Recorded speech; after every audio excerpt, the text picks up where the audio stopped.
Thank you for staying with us. The World News at 6 begins on the foreign scene with President Joe Biden saying the United States will make another push with regional power for a ceasefire in Gaza involving the release of hostages and the removal of Hamas from power. His remarks on X, formerly called Twitter, comes just hours after a ceasefire came into force in Lebanon between Israel and Hezbollah, ending nearly 14 months of conflict. Hamas said it hoped for a similar deal in Gaza, but continues to reject Israel's demands, which it perceives as surrender. More than 44,000 people have been killed and more than 104,000 injured in Gaza since Israel launched a campaign to destroy Hamas in response to the group's attack on southern Israel on October 7, 2023. Back home in Nigeria, the Labour Party presidential candidate in the 2023 elections, Peter Obi, has urged the Nigerian National Petroleum Company Limited and NPCL to provide clarity and accountability to Nigerians over the operations of the newly launched Port Harcourt Refinery.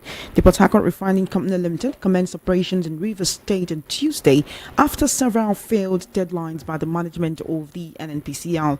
Tuesday's move ends a series of failed deadlines for the commencement of production at the refinery in Rivers State. Reacting to the development, Peter Obi, however, said that although the resuscitation of the facility was a welcome development, it was important for the NNPCL to come clean about its operations. He also commended NNPCL for the great fit. The refinery, which came on stream yesterday, boasts an installed production capacity of 60,000 barrels of crude oil per day. Meanwhile, the High Court of the Federal Capital Territory, FCT, has ordered the remand of former governor of Kogi State, Yaya Bello, and his two co-defendants in the custody of the Economic and Financial Crimes Commission, EFCC. Justice Marianne Anene, who issued the order today, said Yaya Bello and others should remain in EFCC custody until December 10, when she plans to rule on the ex-governors and the co-defendants' bail applications. Earlier, Yaya Bello was arraigned along with Umar Oricha and Abdul Salami Hudu on a 16-count charge brought against them by the EFCC. The defendants pleaded not guilty when the charge was read to them, following which the judge took arguments from lawyers to parties on the defendants' bail applications. In the charge, the EFCC is alleging criminal breach of trust to the tune of 110.4 billion naira.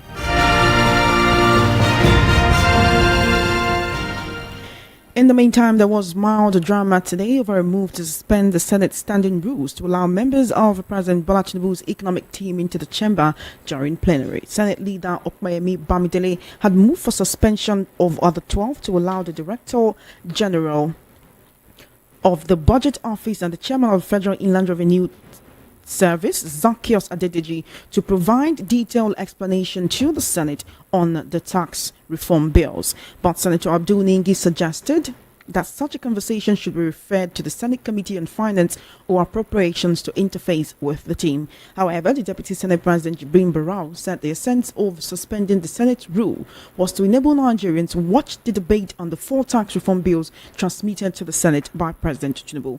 But Senator Walin Dume said such should have been addressed on the other paper of today. Senator Barau ruled the Borno senator out of order, saying they should avoid the rhetorics and face facts. After the intrigues, members of President Tinubu's economic team gained entry into the chambers, but Senator Dume insisted that Senator Barau must apologize to him for describing his comment as a rhetoric.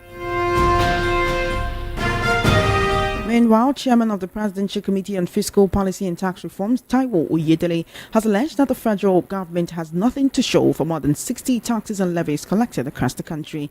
He made the claim at the Senate's plenary today. He further noted that the federal government intends to hold the situation where Nigerian businesses are forced to pay tax even in the face of losses, compelling the need to scrutinize the system through key reforms. At the end of the explanation, the lawmakers declined to ask questions, resolving to invite the team on the next legislative date to clarify aspects of the proposed reforms before a final resolution is taken. Oyedele's allegation followed the Senate's protest over the entry of the FIRS chairman Zaka Adedeji and consultants to the upper chamber. The lawmaker suspended its rules to admit Adedeji and the consultants to explain what the tax reform bill entails.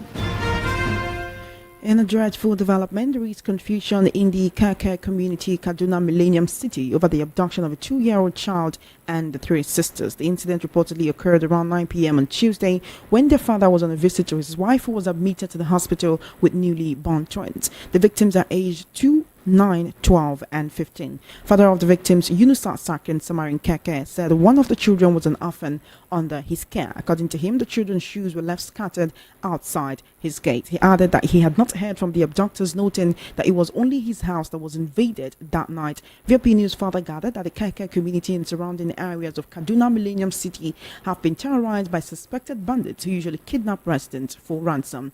The State Police Command Public Relations Officer ASP Mansour Hassan is yet to speak on the situation. You're currently listening to the World News at 6 right here on Voice of the People 90.3 FM. We'll take a short break and return with the news analysis segment where we'll be speaking with legal luminary Barrister Fred and Harcourt. Do stay tuned.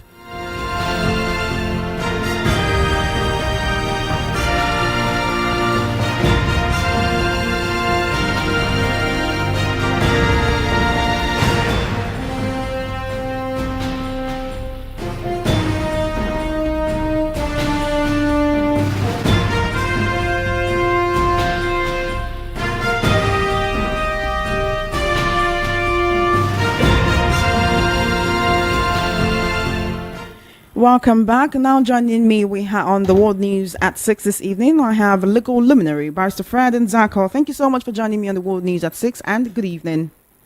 Thank you. Good evening. Thank you for joining me. All right. So yesterday, the Port Harcourt Refinery, Nigerians received news that the Port Harcourt Refinery has finally come on stream to do what it ought to have been doing all these years, which is refining fuel for Nigerians. And certain Nigerians were happy, others were not. The Labour Party presidential candidate in 2023 elections, Peter Obi, is one of those who has come out to congratulate President Tinubu over the success of bringing the Port Harcourt Refinery finally on stream to refine crude oil. And also, he's urging the NNPC out to make sure that they provide clarity and accountability to Nigerians over the operations of the newly launched Port Harcourt Refinery. But some Nigerians have found an issue with that. Both his supporters and his opposition are like saying, why would he congratulate his opposition on something like this? Was he wrong to do that? Well, the issues are so many that we raised this evening. One is the feeling by Nigerians and their reaction to the euphoria in government circle about the revamping of Port Harcourt Refinery stream. One of the streams, which they said can blend 60,000 metric tons per day, and 2,000 barrels per day. And there has been argument about whether NNPC has come out clean to tell Nigerians exactly what has transpired. Because some energy watchers in the oil and gas sector are saying that is not full refining, that it is a blend of naphtha and something they call the C5. Yes, we are still coming to that. So there's nothing to really euphorize about. There's nothing to congratulate the government about. There's nothing to be very happy about. And that it falls short of the expectations of Nigeria.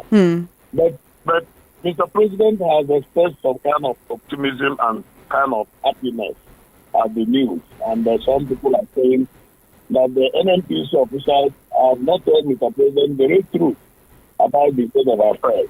And in the euphoria, so many Nigerians have congratulated the government to have at least broken that debacle, that inertia, that uncertainty that has followed that refinery. And one of them is Mr. Obi, who has congratulated the government. For those who attack Mr. Obi for congratulating the government, I do not think that they are right. Because there is no reason why government will not be congratulated when they do something right. The same way Mr. President has expressed some joy. And of course, as a citizen, if there is something that gives your president joy, you should as well congratulate him. It's not like somebody attacking Mr. President for congratulating Atiku Abubakar on his birthday when he turned 78. Of course, politics is not a do-or-die affair. Opposition does not mean enemy. Opposition is just to bring an alternative view. In politics, opposition means bring an alternative view, an idea, to the table. It does not mean that anybody who is in opposition is an enemy. So those of them who are attacking Mr. Obi for congratulating Mr. President should stop the attack because it is not necessary. They should only be worried about the information coming out from NNPC, whether that information is right or not. If it is right, then it is good. If it is wrong, we should ask some questions from the right person. Barrister Nzako, I want to talk about what you said about C5 and NAFTA and the fact that certain Nigerians and also watchers in the energy sector, like you've called them, are saying that the Port Harcourt refinery is not even working yet and that they are blending cracked C5, which has an effect on vehicles. In fact, this is coming from a staff of the refinery, sources who want to remain anonymous. And you would wonder if that is true, and if it is true, why? Is it because they want to... yesterday, when it was announced that the Port Harcourt refinery is finally coming on stream, the previous day, there were reports that the federal government, the presidency, had finally resolved to privatize all the national refineries, the one in Port Harcourt, the one in Warri, the one in Kaduna. So how do we go from the refineries to be privatized on Monday to Port Harcourt refinery has finally started refining on Tuesday, and then now we're hearing that it's not even refining what it's supposed to, and that what is refining is cracked C5 that has an effect on vehicles. I want to cast your mind back to, I think it was February 2022, when so many car engines were damaged as the federal government and marketers had to recall bad petrol. Nobody took accountability for that. Nobody was prosecuted for that. Questions were asked, but it was more or less swept under the carpet. Will the national refinery be selling bad petroleum products to Nigerians? The issues you raise are very germane, and they point to the contradictions in the narratives from the NNPC. At one time, they said the refineries would work. The date has been shifted consistently right from the era of President Muhammadu Buhari. Remember the then Minister of State for Petroleum, Dr. Ide Kachupu, who swore that if the refineries did not work by 2019, that the government, he will resign from government. At the end of the day, the refineries did not work, and even 5 years down the line, we are still at the level of conjecture. So, the government over the years have given Nigerians hope and dashed all those hopes, and have continued to shift the goalposts and the commencement of the refineries to work. Of course, we all know how important a functional refineries in Nigeria will mean to energy sector and energy provision and the entire economy of the country. And as it is, if government will give all those hopes and the hopes are dashed, then that tells you that possibly government is under pressure to deliver or to perform or to give impression of performance. But that would be very unfortunate. I'm not an expert in energy sector. I'm not an expert in refining.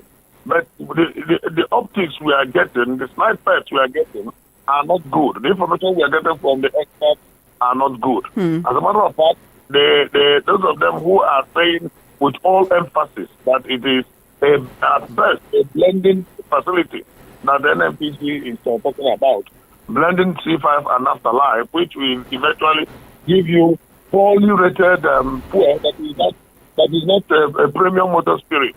And which, of course, will not be very healthy for the locomotives that are to use them. And while we're talking about that, Barrister Fred Nzako, while we're talking about that, of course, we know it's not just vehicles which use petrol, but I want to quickly just talk about for a minute CNG conversion and the campaign that the federal government has gone on to try to convince Nigerians to actually adopt CNG as an alternative to petrol. I don't know if you've seen that report, but the federal government sent Two-Face, a northern musician, Basket Mouth, who's a comedian, and another person who is an influencer, to India to study their CNG climate in order to convince Nigerians to adopt CNG. Would you say that is a good approach, or those many Nigerians see it as marketing?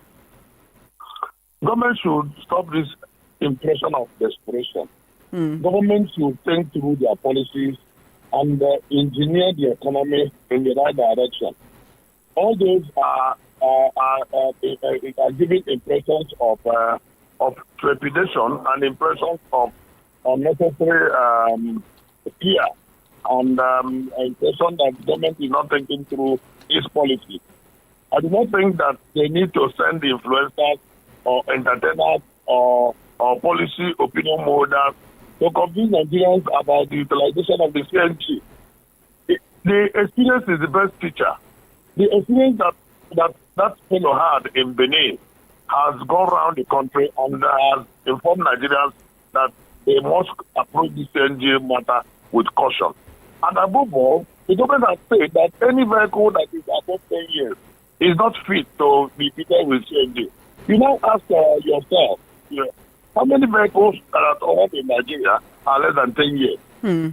If you go to the market to buy a vehicle today, the vehicle that is less than 10 years means the one of 2015 model and up.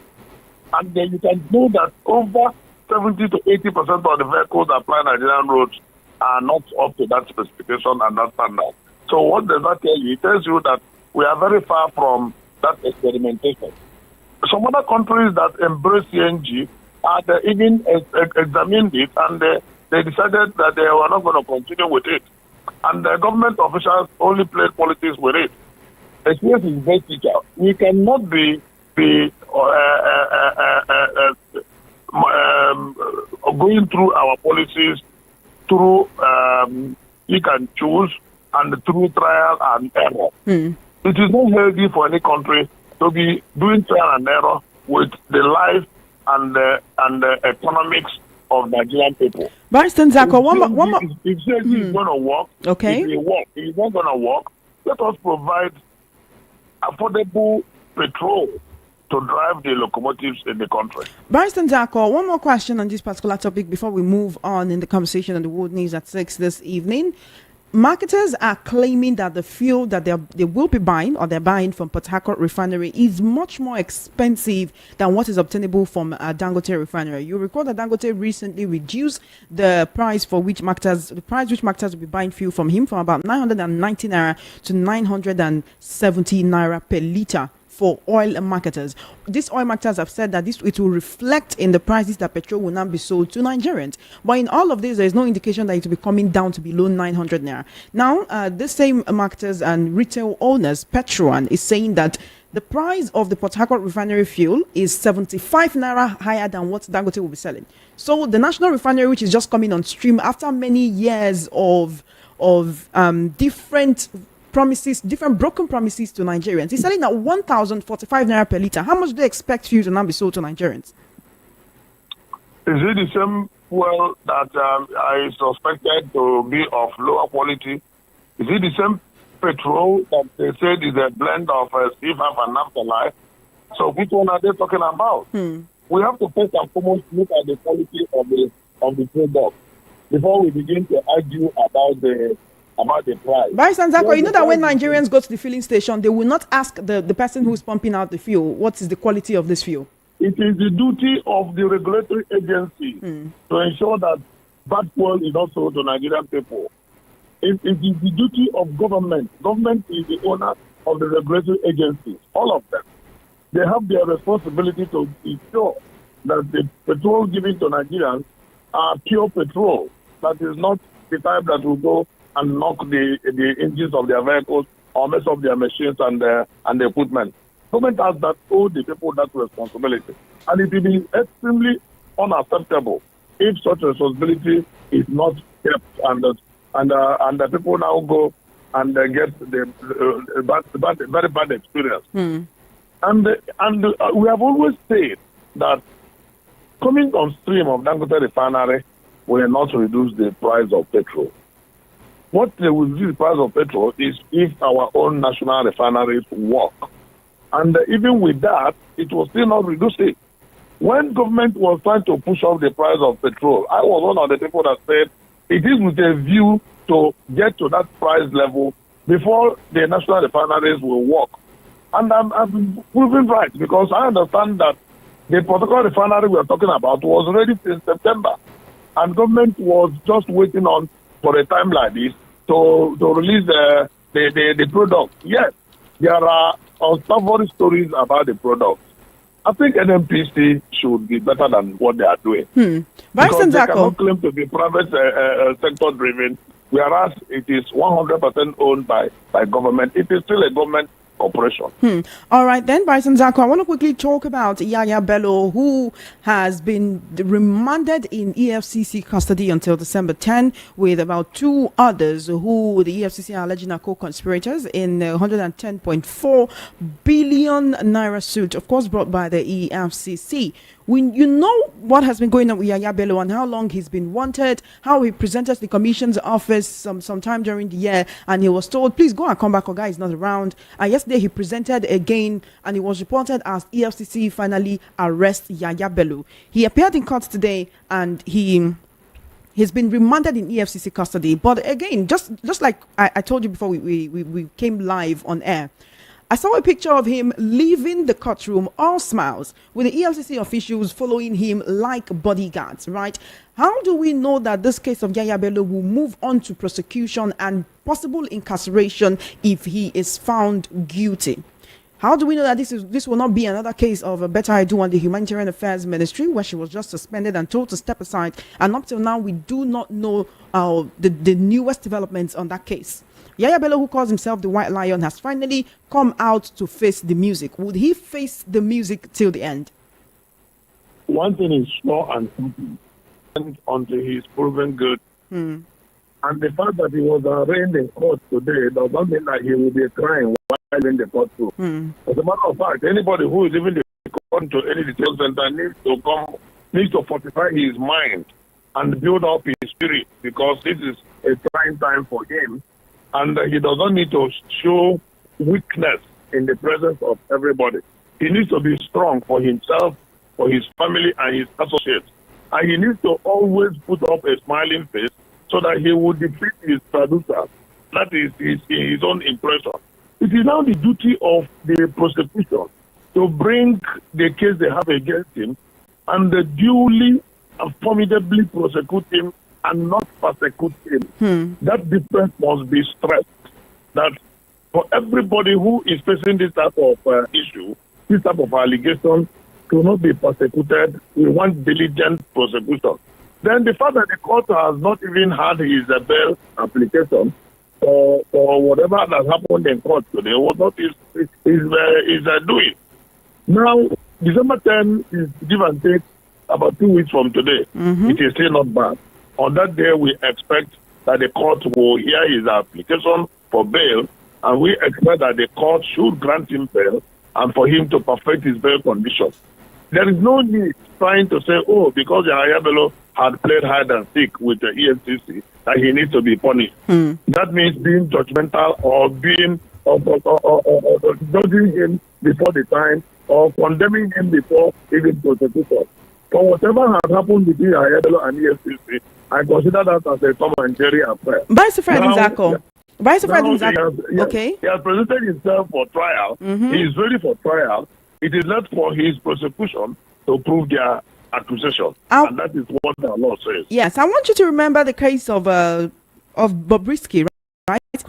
Who went to prison for, reportedly went to prison for the facing and spraying of the Naira note. And by the time this person finally came out, was telling us that I wasn't in prison, I was in a safe house. How do we know that will not be the same thing for Yaya? And that the powers that have been protecting him will not keep protecting him beyond the courts? That should not be the worry of any Nigerian. If anybody feels that Yaya Bello must be in detention, the person should go and spy where he's staying and come out and tell us whether he is in detention or not.